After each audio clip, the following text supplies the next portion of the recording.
What is up, everybody? Renfail here. I have been having a blast with Indiana Jones and the Great Circle. Just crossed the 20-hour threshold with my stream a few minutes ago that we just wrapped up, which means it's time for my initial review of the game.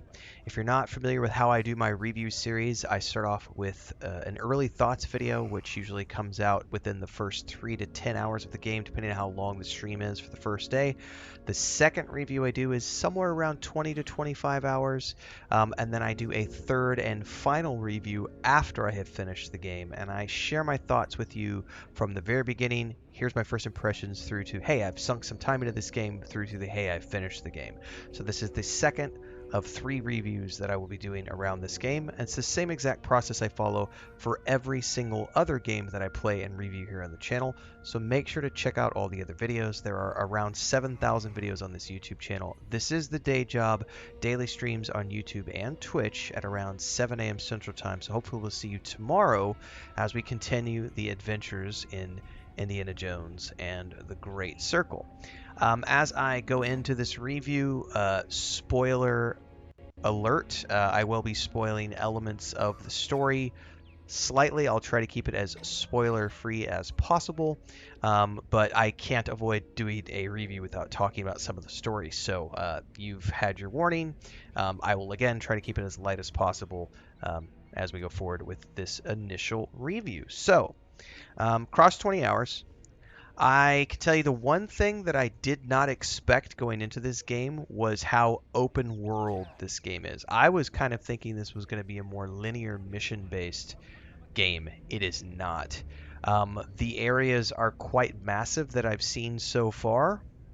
I started off, we did the Vatican, and then we've been here in Giza today during today's stream. So the first area I did, I think we did about 12 hours in the Vatican, and then we've done about 8 hours here in Giza. And at the end of the stream, I progressed the story enough to move on to the third area, which is the Himalayas.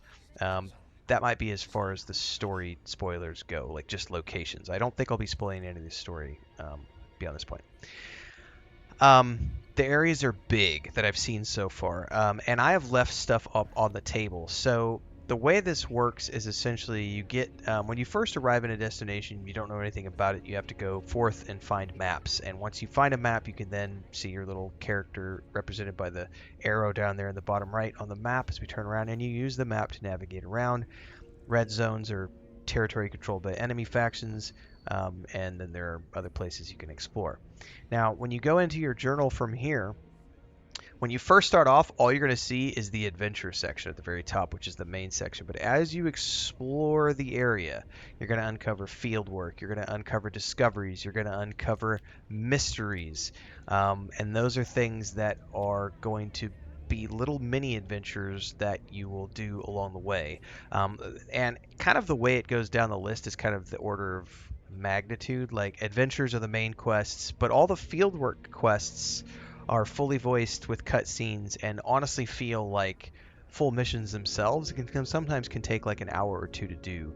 The rest of the ones are mostly just collections. Like the discovery things are just collecting items, and then the mysteries will sometimes have some smaller side quests to do as well and can be quite fun. All of these offer you the adventure points which you are using to spend on these books, which you either find in the game world or purchase from various vendors.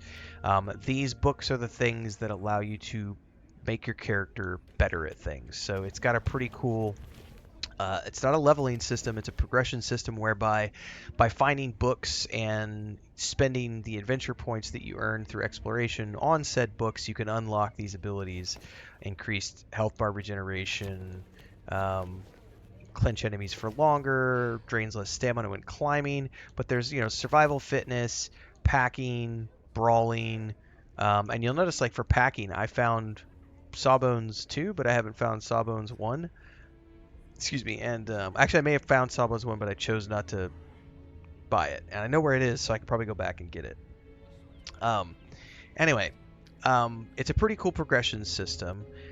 Everything you have when you get to an area is going to be based on having a variety of outfits that you can use to disguise yourself. So right now I have my classic indie outfit on, but I can also choose to use a dig site outfit, which looks like the classic Raiders of the Ark outfit with the head turban on, and then we have the another outfit which allows me to get into certain areas. Now, one of the things I've been really surprised about in this game is the amount of diversity in terms of ways you can fulfill objectives to complete missions.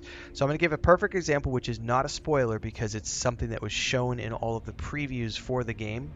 There's a scene where it shows Indiana going in and he's inside of like a poker lounge with some soldiers, and they think that he's a servant, and they get mad because he goes in the back to pick up this like medallion and then comes back around the corner, and forgets to bring this bottle of wine that they asked him to bring. And so he goes back, brings them the bottle of wine, puts the bottle of wine down. That's the way it was shown in the cutscene. My version of that was completely different because I made different decisions on going into that area. Decisions to get into that area and the way that I completed. So there's going to be a lot of replayability in this game for the people who want to come back and try things in different ways based on whether or not you had the disguises, whether or not you're going for the sneak option. Did you go for the brawling option? Are you just shooting your way through? Like, how are you choosing to go through the missions? That has been something also as I've gone along. Won't be able to see this too much here, but like, um, I've been able to like find things that merge my hotbars, which really helps in terms of survival because, um, like getting the food that gives you the health buff and the energy things that give you the energy buffs and how much repair the bandages do. Like, so I've been progressing indie quite well. I've really begun to enjoy the combination of like, obviously your primary means of doing things is to go stealth into something and then only rely upon your fists if you get caught. But you can also choose to just ignore the stealth component entirely and just go in guns blazing if you have the ammo, or with your fists if you've decided to spend all your adventure points on getting brawling books, which make you a melee madhouse. So I like the fact that there's lots of ways to do things. I'm genuinely pleased and surprised by how big these areas are. I would consider this an open world game. Quick commercial break, everyone, to celebrate and give thanks to all of these amazing people who keep me on the air full time. Really appreciate the support. All you got to do is join as a member. You get access to private videos. You can also do super thanks on any upload or super chats and stickers on any live stream or premiere you see. And beyond that, don't forget we're multi-streaming over on Twitch now, so you can support over there as well. Thanks so much to everybody. Let's get back to the video at hand.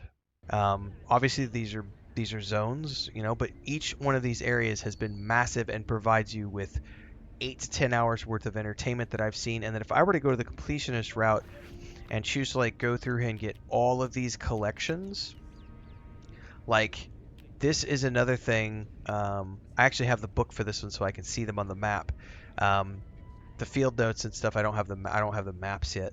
But if I were to choose to go around and get all these medicine bottles, and there are reasons for why you would want to do that, because these are used to purchase things which enhance your character. Um, this adds another hour, 2 hours to the area because you're going around and you might have to fight your way through, you might have to sneak your way through, you have to figure out where they're at. They're going to be up high, down low, hidden behind areas. You'll have to figure out how to get to them. So that there's elements of side questing here that you can choose to pursue if you wanted to get the maximum amount of enjoyment out of any given area. So having each area be 10ish hours long, I think is quite nice. And it's much bigger than I thought the areas were going to be, because I was thinking that it was going to be more linear based missions, but the missions just send you into sections of these bigger maps, and then you just go explore as you want. So I didn't really, I said in my first video, I didn't have anything bad to say. I still don't have anything bad to say about this game. It's everything that I wanted it to be. It is 100%. It's like watching an Indiana Jones film, and the story is absolutely amazing. And all I'm going to say is the story ties back to like the early Steven Spielberg films, where the emphasis was always sort of on like a biblical story or a biblical component, because you had the Ark of the Covenant and then the Holy Grail, which are not quite biblical but kind of Christian mythology. There's something heavily at play here which I don't want to spoil in this video, but it's really cool. I like the story so far. I have guesses about where it's going. I'm not entirely sure yet, but I can't wait to find out if I'm right. I would say that just right now, this game has been sheer enjoyment, and I gotta say, it's a great way to send off 2024 having a game this good. I've heard a lot of people call this the sleeper game of the year, and I gotta say, I don't disagree. Like, it's very, very, very good. And I'm genuinely having an amazing time, and it's everything I want it to be. I can't wait for more. Like, just tomorrow morning, we're continuing our adventure, so hopefully we'll see you in the stream. Don't forget to check the playlist below because I've already been doing guides around this game and some other discussion videos. So see you then. YouTube and Twitch every single day, 7 a.m. Central Time, sometimes a little earlier. And we will see you tomorrow, everybody. Hope you're having fun with Indiana Jones and the Great Circle.